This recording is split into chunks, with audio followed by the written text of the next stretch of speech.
یہ سورج یہ ستاروں کا جہاں کوئی نہیں دے گا، زمین کھوئی تو تم کو امان کوئی نہیں دے گا۔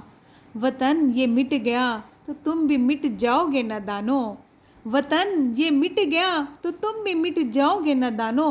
اس کو زندگی سمجھو، اس کو زندگی مانو، کہ پاکستان سے باہر تمہارا کچھ نہیں، کہ پاکستان سے باہر ہمارا کچھ نہیں۔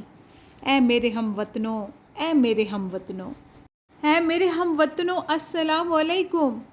آج مجھے جس موضوع پہ لب کشائی کرنے کا موقع ملا ہے وہ ہے یوم آزادی۔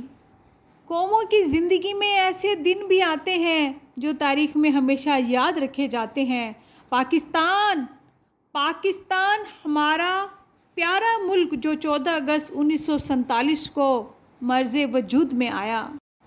جب میں تاریخ کا مطالعہ کرتی ہوں تو خود کو کئی برس پیچھے محسوس کر کے میں دیکھتی ہوں، میرے ہم وطنوں، میں دیکھتی ہوں کہ شہیدوں کے لہو سے لکھی گئی تحریر، قائد کی انتھک محنت کی تصویر، اقبال کے خواب کی تعبیر، میرا اور آپ کا پاکستان لہولہان جب ظلم و جبر کے شکنجوں کو توڑ کر دنیا کے نقشے پر روشن بن کر ابھرتا ہے تو لوگ جل کر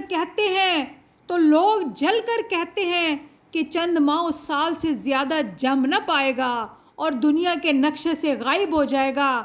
مگر آج تاریخ یہ منظر دیکھتی ہے کہ ہم اللہ کے فضل و کرم سے نہ صرف قائم و دائم ہیں بلکہ ہم نے اپنی جدوجہد سے ثابت کر دیا کہ جب اپنا قافلہ عزم و یقین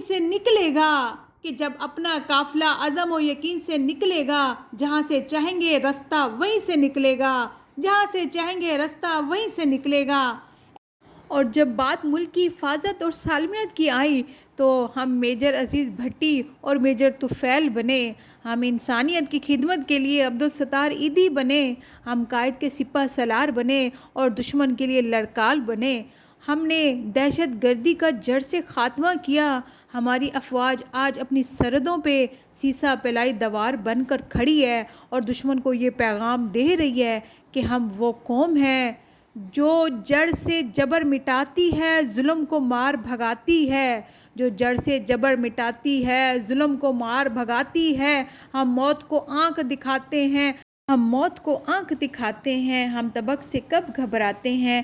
اقبال نے بھی فرمایا ہے ہم توپ سے بھی لڑ جاتے ہیں، اقبال نے بھی فرمایا ہے ہم توپ سے بھی لڑ جاتے ہیں۔